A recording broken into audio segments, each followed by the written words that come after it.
بسم الله والصلاة والسلام على رسول الله. السلام عليكم ورحمة الله تعالى وبركاته.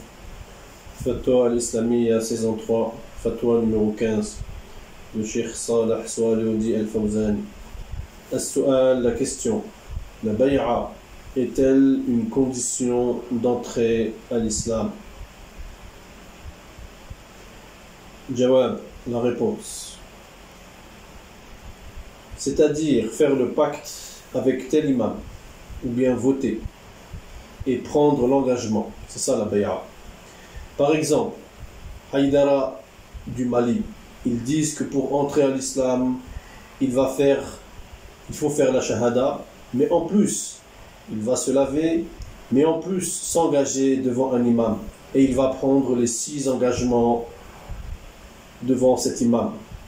Les engagements comme à la fin de la sourate Al-Mumtahina, l'éprouvé. Au verset numéro 12, où Allah subhanahu wa ta'ala dit يا أيها النبي إذا جاءك المؤمنات يبايعنك على ألا يشركن بالله شيئا ولا يسرقن ولا يزنين ولا يقتلن أولادهن ولا يأتين ببهتان يفترينه بين أيديهن وأرجلهن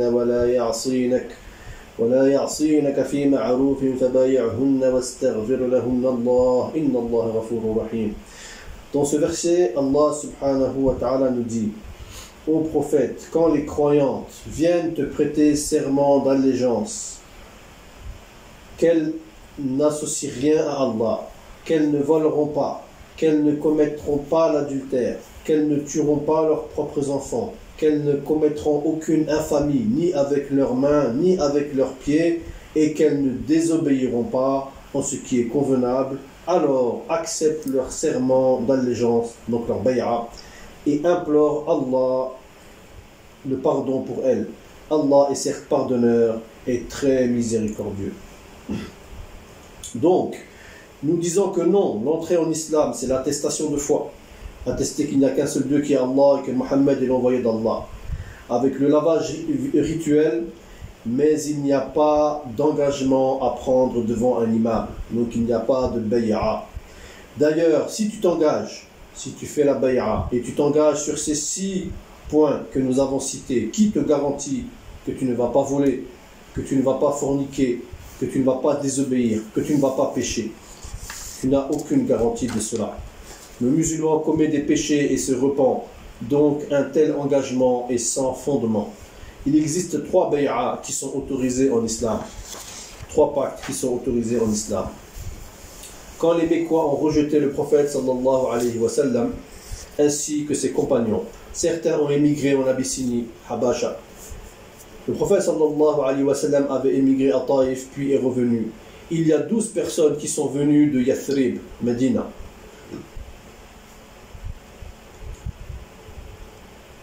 Le jour du marché de Awqaf, ce jour-là, ces 12 personnes ont trouvé le prophète sallallahu alayhi wa sallam. Et ils ont dit au prophète sallallahu alayhi wa sallam: tends tes 2 mains afin que nous prenions engagement avec toi sur ce que nous avons à te dire.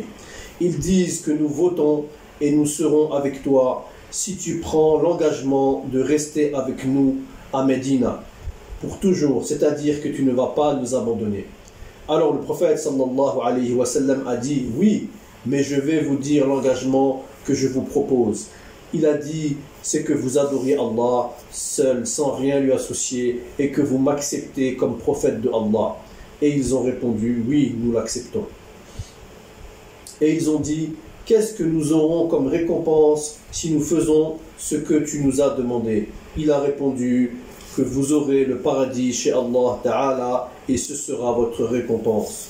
Le prophète sallallahu alayhi wa sallam leur a donc montré qu'il n'y a rien de meilleur que la récompense de Allah Ta'ala, et il n'y a rien sur cette terre qui peut rivaliser avec cette récompense. Ils ont dit: nous acceptons, nous acceptons. Après cet événement, 72 personnes sont venues d'ailleurs pour voir le prophète sallallahu alayhi wa sallam, pour venir lui donner un engagement et pour le voter. Parmi ces 72 personnes, il y avait des femmes dedans. C'est après cet engagement que Allah Ta'ala a donné l'autorisation au prophète sallallahu alayhi wa sallam d'émigrer. et donc cela correspond à la première année de l'Hégire. Après cela, des femmes ont quitté la Mecque, des femmes qui appartenaient aux kafirs, et elles sont venues voir le prophète sallallahu alayhi wa sallam pour prendre l'engagement, la bay'a, et pour le voter. Voilà pourquoi la sourate Mumtahina est venue. Dans le verset 10, Allah subhanahu wa ta'ala dit: يا أيها الذين آمنوا إذا جاءكم المؤمنات مهاجرات فامتحنوهن الله أعلم بإيمانهن فإن علمتموهن مؤمنات فلا ترجعوهن إلى الكفار لا هن حل لهم ولا هم يحلون لهن وآتوهم ما أنفقوا ولا جناح عليكم أن تنكحوهن إذا آتيتموهن أجورهن ولا تمسكوا بعصم الكوافر واسألوا ما أنفقتم وليسألوا ما أنفقوا ذلكم حكم الله يحكم بينكم والله عليم حكيم.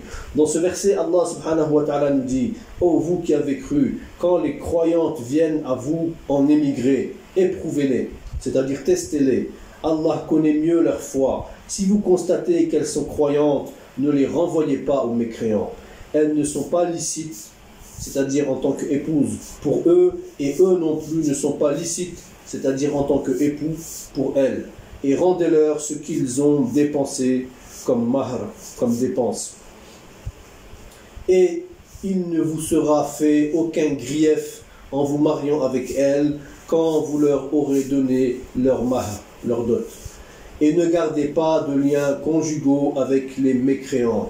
Réclamez ce que vous avez dépensé et que les mécréants eux aussi réclament ce qu'ils ont dépensé. Tel est le jugement d'Allah par lequel il juge entre vous et Allah est omniscient et sage.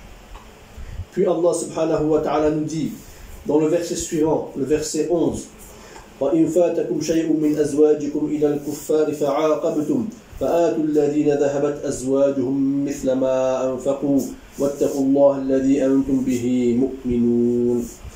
Et si quelqu'une de vos épouses s'échappe vers les mécréants et que vous fassiez des représailles, restituez à ceux dont les épouses sont parties autant que ce qu'ils avaient dépensé. Craignez Allah en qui vous croyez. Puis enfin Allah subhanahu wa ta'ala nous dit dans le verset 12: يا أيها النبي إذا جاءك المؤمنات يبايعنك على أن لا يشركن بالله شيئا ولا يسرقن ولا يزنين ولا يقتلن أولادهن ولا يأتين ببهتان يفترينه بين أيديهن وأرجلهن ولا يعصينك في معروف فبايعهن واستغفر لهن الله إن الله غفور رحيم. Donc là c'est le verset numéro 12 toujours de la sourate Mumtahina où Allah Ta'ala dit au prophète, quand les croyantes viennent te prêter serment d'allégeance, qu'elles n'associent rien à Allah, qu'elles ne volent pas, qu'elles ne se livreront pas à l'adultère, qu'elles ne tueront pas leurs propres enfants, qu'elles ne commettront pas d'infamie, ni avec leurs mains, ni avec leurs pieds, et qu'elles ne désobéiront pas en ce qui est convenable, alors reçois leur serment d'allégeance et implore d'Allah le pardon pour elles. Allah certes est pardonneur et très miséricordieux. Donc nous avons vu, pour reprendre, il y a 3 bay'a. La première, ce sont les 12 hommes qui sont venus. Puis un an après, la deuxième bay'a, où il y avait 72 hommes et femmes. Et enfin, la troisième bay'a, ce sont les femmes seules qui sont venues depuis leur pays. Certains disent depuis le Yémen, la Syrie ou bien Mecca.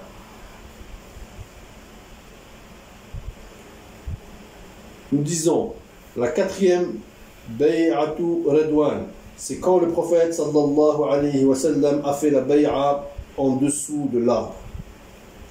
Quand le prophète sallallahu alayhi wa sallam devait aller à la Mecque, mais que les habitants de la Mecque n'avaient pas respecté leur engagement, le prophète sallallahu alayhi wa sallam a donc fait bay'a en bas de l'arbre. C'est-à-dire que Abu Bakr Siddiq a mis sa main sur celle du prophète Muhammad sallallahu alayhi wa sallam, puis Omar sur celle de Abu Bakr, puis Uthman, puis Ali, puis tout le monde a dirigé sa main pour prendre l'engagement lorsque le prophète sallallahu alayhi wa sallam viendrait pour faire l'ouverture de la Mecque, il l'assisterait et l'accompagnerait. Les savants ont dit que par la suite, Sayyidina Omar est venu couper l'arbre, car les gens venaient prendre ce lieu comme un lieu de fétichisme ou d'adoration, car les gens venaient pour chercher la baraka. Voilà, chers frères et sœurs en islam, donc non, ce qui est fait par les gens de la Haïdara n'est pas du tout légiféré en islam, mais l'entrée en islam et l'attestation de foi. Il n'y a pas de bay'a pour entrer en islam. Wallahu a'lam.